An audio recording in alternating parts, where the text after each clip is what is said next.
चाओ चाओ दोस्तों। सेरिया एक मिथिकल लीग है। हर एक क्लब में एक सिंबल रहता है। इटालियन में उसको बंदिएरे या बंदिएरा इन सिंगुलर बोलते हैं। मतलब that person is the club, that footballer is the club. जैसे मिलान में माल्दीनी है, यूवे डेल पिएरो, रोमा फ्रांचेस्को टोट्टी। लेकिन आज का जो वीडियो है is about a symbol of a club that you probably haven't heard of. अगर आपने थंबनेल देख के क्लिक किया इस वीडियो पे, so you know that Antonio Di Natale is a symbol of Udinese. But if you do not know his story, this is the video for you. Welcome to Calcio Charcha. I'm Ajay Menon, and today we are paying tribute to one of Serie A's iconic players in the modern era, Toto Di Natale.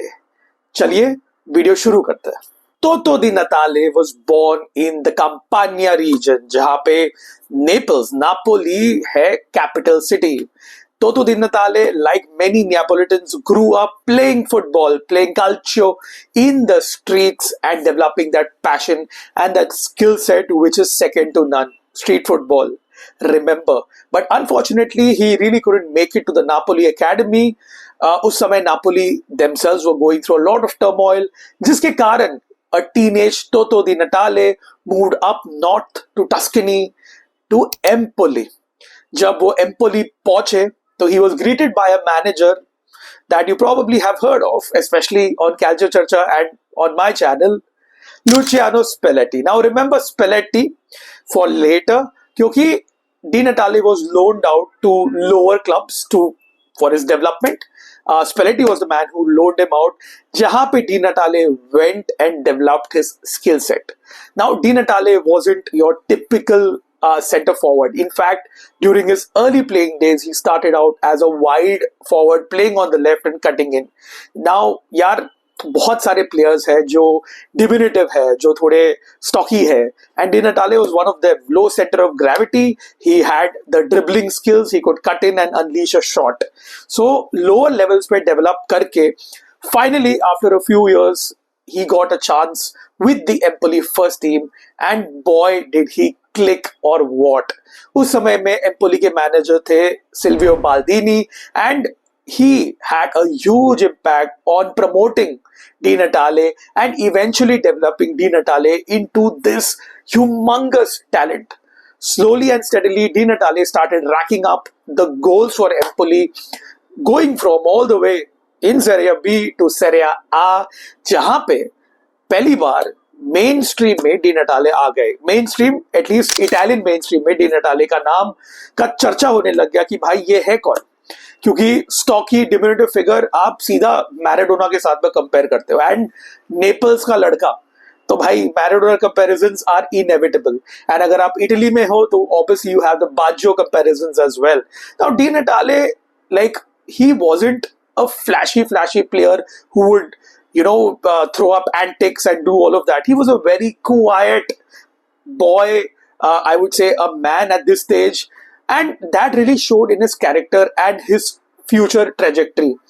जो उसका एक quiet demeanor था, he really didn't care about the outside noise. उसको केवल अपना काम करके he was very very happy, and boy did he dazzle us football fans while he was at Empoli. Now unfortunately at Empoli, despite Di Natale's heroics, Empoli really wasn't a place for him to grow, and then eventually he was sold to Udinese in 2004. And यहाँ पे Di Natale की story actually शुरू होती है। देखो, life का सबसे बड़ा ख्वाहिश, at least for people like me, इस मुकाम में मैं पहुंच चुका हूं। मेरा एक ही सपना है, to age like a fine wine, and this is what Di Natale did as a footballer.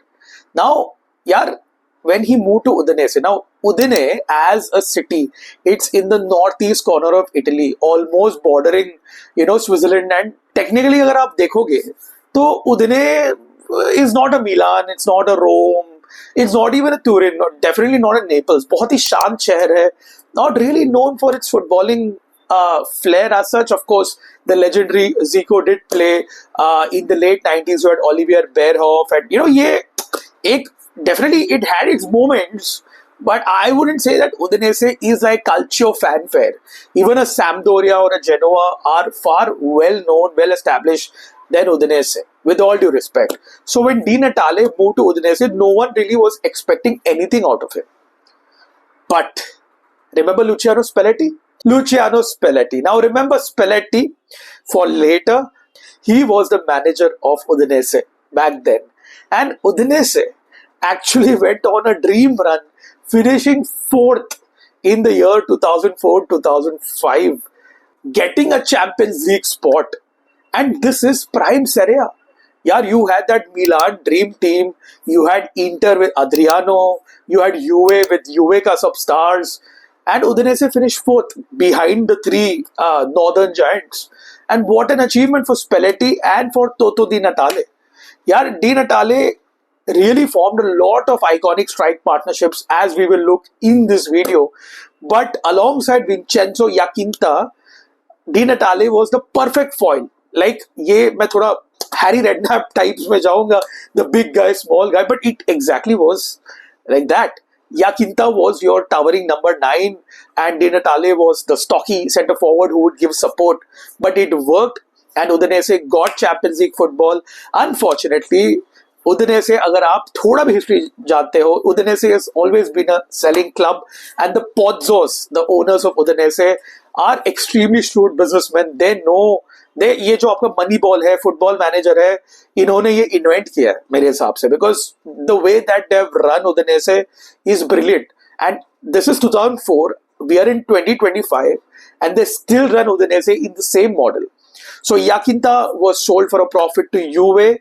Spalletti came to Roma. Di Natale remained and still continued to grow. Now, don't get me wrong, like, you have some prodigies in Serie A. Like, Cassano was a child prodigy, a teenage prodigy. Like, हाँ भाई ये Cassano है. Francesco Totti at Roma. Maldini was, at Milan.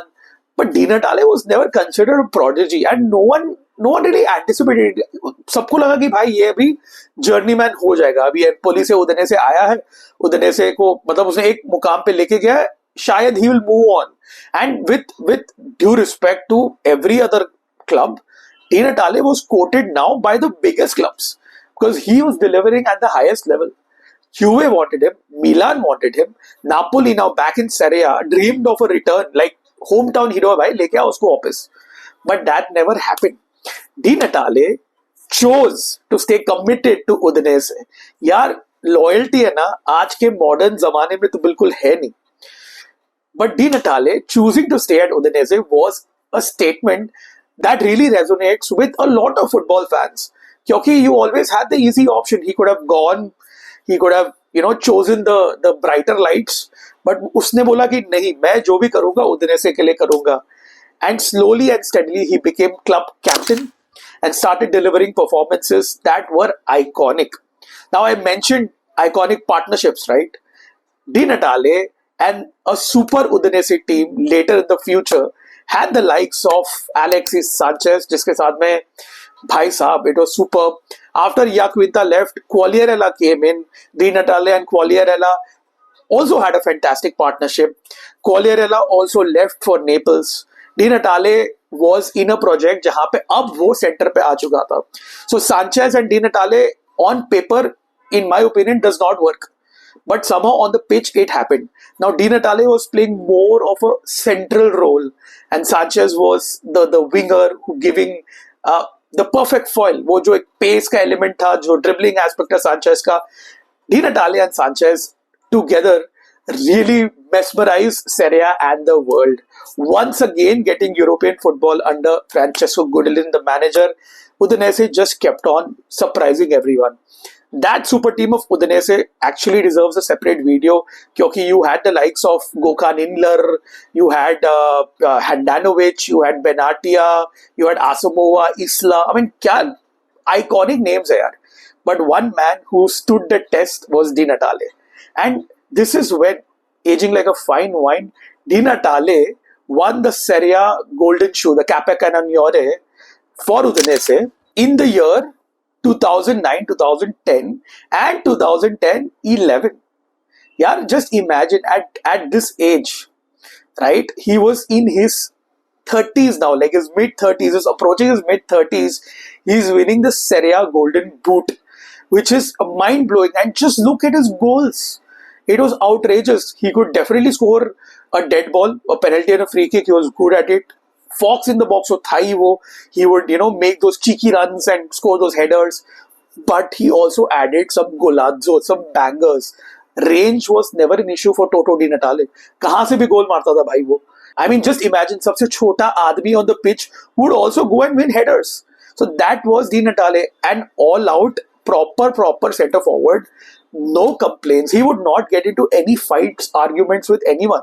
He would respect all the opponents and he commanded that respect from his peers. जिसके कारण मैं ये video बना रहा हूँ. I mean, I would really want to thank my friend Johnson. When I met him, he was like, भाई तूने अभी तक डी नटाले का वीडियो क्यों नहीं बनाया? He was such an iconic player. Even in FIFA, he would always take Udinese and that dream Udinese team. And Di Natale was obviously, very well rated in FIFA as well. Rightfully so, man. And this video is a tribute to him because there is no one like him. I mean, he obviously chose to go to Udinese, was adopted, by the Fruilani, and it just signifies, it signifies the man that he was. He wanted the peace and quiet. He wanted to, enjoy his life, enjoy his football. His family was settled in Udine, and he just kept on delivering performance and performance after performance for Udinese. Finally, finishing his career at Udinese in the year 2016 with 209 goals in Serie A, the 6th highest overall. Toto Di Natale का जो आखिरी match था was an exhibition by itself. I remember watching it. Udinese got a penalty and all of us were rooting for Di Natale to score one last goal for them, and he did. And the fans started applauding. Everyone in the stadium was crying. Di Natale himself was in tears and he had a perfect farewell. A legend like Di Natale will always be remembered by us football fans, especially us Italian football fans. I mean, he tormented Roma, but you could never hate him. Like, this is a player who isn't hated by anyone. Name one hater. मैं तो बोलता हूँ कि बाकी players के haters रहेंगे, but Di Natale के haters बिल्कुल नहीं है. A quick झलक at his Italy career. It was a bunch of highs and lows. Di Natale couldn't break into the 2006 Italy World Cup squad, but he was there in Euro 2008, जहाँ पे he had a tragic moment where he missed the penalty against Spain in the shootout. And Di Natale would have another chance at redemption. Euro 2012 में under Cesare Prandelli, Di Natale scored an all-important equalizer against the same opponents, Spain, as Italy actually went on to progress from the group stage into the knockouts. But unfortunately, yet again, Italy suffered at the hands of Spain. Di Natale couldn't win a trophy with Italy, but his contributions will never be questioned. I mean, he gave his best, whatever he could, in the limited time that he put on the Azzurri shirt. Udinese के लिए तो खैर वो legend ही है, but off the pitch he is a symbol of fair play. And एक आखिरी anecdote which is the most, I mean it really moves me. एक इंसिडेंट जो Di Natale, I mean, there are no words for it. I'm struggling to come up with words because even when I was looking back, obviously I know about this. It still makes me very emotional. There was a player, Morosini करके उदनेसे में ही था, on loan at Livorno. He tragically passed away. Now his life history was a bit tragic because he had a sister who was differently abled. They had lost their parents at a young age. उनका एक भाई भी था who had committed, he took his own life. So basically now Morosini का only differently abled sister was there. So it was Di Natale who forced Udinese to ensure that she is supported financially. Di Natale himself personally looked into the situation, ensuring that she would have the best life, and that is what Di Natale is all about, man. I mean, मैं ये video जब बनाता हूँ, forget all the long range goals and whatever he's done on the pitch. he said it as well. Like, he says that nothing fears me. I mean, ये तो football ही है. Look at the way that he's led his life. It is just iconic. There aren't players like this anymore. When Marcello Lippi was in China and wo Chinese Super League was a huge thing, Di Natale was offered a contract by one of the Chinese clubs for a lot of money, but he chose to stay at Udinese. He chose to be the symbol of that team. He was the guy who defined fair play and the human element, like I mentioned. I mean, Toto Di Natale, this is, my tribute, and of course, all the Calcio Churcha panelists का ये एक हमें करना ही था, because you deserve it. And अगर आप एक नए फुटबॉल फैन हो, and if you really haven't watched Di Natale play, I suggest go to YouTube, search his goals, read about him, read his story. बहुत सारे articles है, and give that man the flowers that he deserves. With that, we've come to the end of the video. थोड़ा मैं emotional हो गया यार. I mean, I never thought I would get emotional, but this is what football does, and which is why we need characters like Di Natale in the modern game. आज के game में robots है यार, मतलब emotion नहीं है. वो typical striker है who will run in the channels. We want flair. We want flair in the game, and Di Natale he personified that flair. He personified that aura. You don't need to have long hair for that aura. Trust me. You just need to be like Di Natale. Thank you so much for watching, guys. For all things Italian football, subscribe to Calcio Churcha. Like karna ye video, share karna, and comment karna. As usual, thank you for all the love and support. I'm Ajay Menon. I'll be back with another video soon. Until next time, it's ciao ciao.